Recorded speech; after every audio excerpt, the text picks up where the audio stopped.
నిన్న రఘురామకృష్ణరాజు గారు కూడా ఏ స్థాయిలో అనుభవించారో అందరికి రాష్ట్రం అంతా తెలుసు. కానీ చాలా పెద్ద మనసుతోటి ఆయన నిన్న వస్తే చాలా మనసు విప్పి నవ్వుతూ మాట్లాడడం చాలా ఆనందం కలిగించింది. మీ నుంచి మేము నేర్చుకోవాలి. ఎంత అంటే దాడి చేసిన హాని చేసిన మీ పెద్ద మనసుకి సభాముఖం మీ అందరికీ మీకు ప్రత్యేకించి మీకు ధన్యవాదాలు చెప్తాను. మీ అందరి నుంచి మీ నుంచి స్ఫూర్తి తీసుకుంటాం. మీ నుంచి అంటే తిట్లు తిన్నా కానీ దెబ్బ తిన్నా కానీ ఎంత సౌహృదయతో ఉండాలనేది మీరు చూపించారు.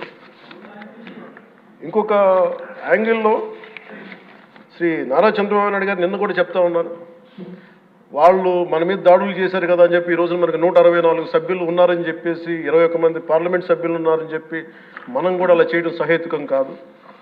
చాలా మనం యాజ్ పర్ సిస్టమే వెళ్ళాలి.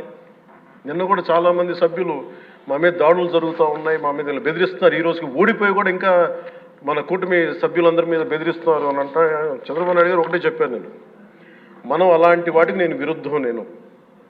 మీరు అలా కనుక కాదు, సిస్టమ్ని కాదని కనుక మీరు చేస్తే మీరు నాకు దూరం అవుతారని చెప్పి చాలా స్పష్టంగా చెప్పారు. అది నాకు కూడా చెప్పారు, అది మీకు కూడా వర్తిస్తుందని చెప్పి ఖచ్చితంగా చంద్రబాబు గారు చెప్తాను ఈ దృష్టిలో ఖచ్చితంగా దాన్ని ఒళ్ళు దగ్గర పెట్టుకుని మేమందరం ఉంటాం సార్.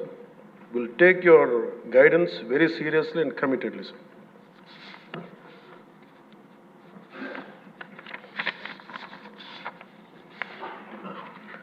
అలాగే కేంద్ర నాయకత్వం నిన్న ఈరోజు ఇందాక న్యూస్లో చూసిన అధ్యక్ష 15,000 కోట్ల రూపాయలు మన ఏ అమరావతి లేకుండా ఈరోజు వరకు ఇబ్బంది పడతాం, అలాంటి అమరావతికి కేంద్ర మంత్రి మన నాయకులు ప్రధానమంత్రి గౌరవ ప్రధానమంత్రి శ్రీ నరేంద్ర మోదీ గారు బడ్జెట్లో ఈ రోజున 15,000 కోట్ల రూపాయలు అమరావతి కోసం రిలీజ్ చేసినందుకు సహృదయంతో మనస్ఫూర్తిగా కూటమి తరపున మా అందరి తరపున కూడా వారికి ధన్యవాదాలు తెలియజేస్తున్నాం అధ్యక్ష.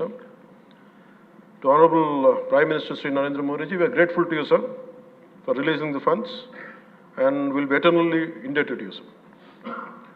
అలాగే భవిష్యత్తులో అధ్యక్ష చంద్రబాబు గారు కూడా చాలా స్పష్టంగా చెప్పారు నిన్న,